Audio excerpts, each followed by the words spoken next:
Alauna na nga ng madaling araw dito at ngayon naka-night shift ako. Pero meron lang akong nabasa na naghihingi ng advice sa bagong kusinero sa Taipo na wala naman talagang experience sa Taipo environment. Kaya bibigyan natin siya ng magandang sagot na base lang sa karanasan ko at sa kaalaman.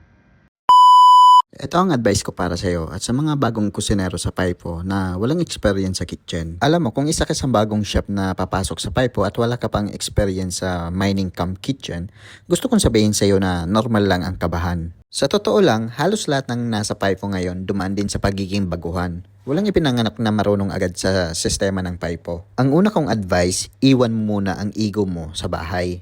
Kasi kahit gaano ka pa kagaling sa restaurant, hotel, cruise ship o kahit head chef ka pa dati, pagdating mo sa Paipo, lahat kayo pantay-pantay ulit. May sarili kasing sistema ang bawat site. Kaya maging humble, makinig, mag-observe, at magtanong kung hindi sigurado. Mas gusto ng mga supervisor at manager ang taong willing matuto kaysa taong nagmamarunong. Pangalawa, bilisan mo. Pero wag kang magmadali. Magkaiba yon. Sa FIFO, mabilis ang pacing. Kung hindi daan-daan, libo-libo ang pinapakain sa isang araw. Pero, hindi ibig sabihin nun na tatakbo ka na parang wala ng bukas. Ang importante, organize ka. Kapag alam mo ang sequence ng trabaho mo, mas mabilis ka habang tumatagal. Remember, speed comes from consistency, not from panic. Pangatlo, matutong makisama, hindi lang skills ang tinitignan sa Paipo.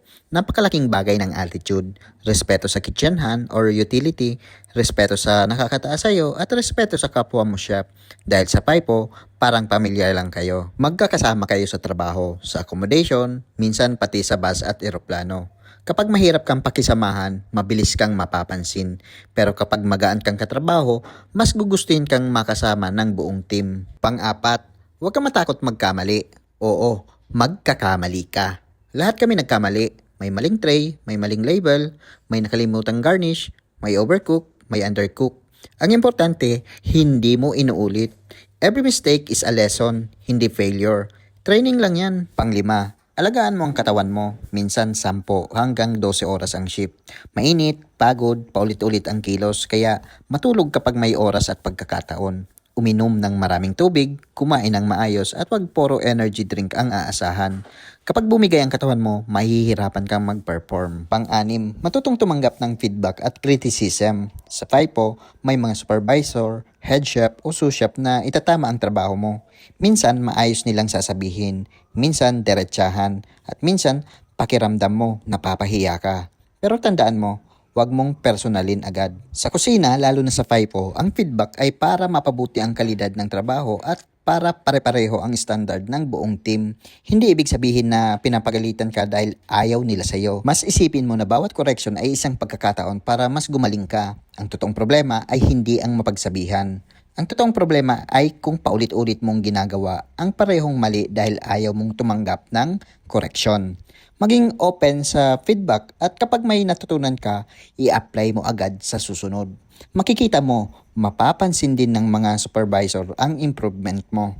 At sa FIFO, malaking bagay ang pagiging teachable dahil mas madaling turuan ang taong gustong matuto kaysa taong pakiramdam niya alam niya na ang lahat. At panghuli, huwag mong ikumpara ang sarili mo sa iba. May makakasama kang sobrang bibilis, may sobrang galing at may 10 years na sa FIFO, may 20 years na.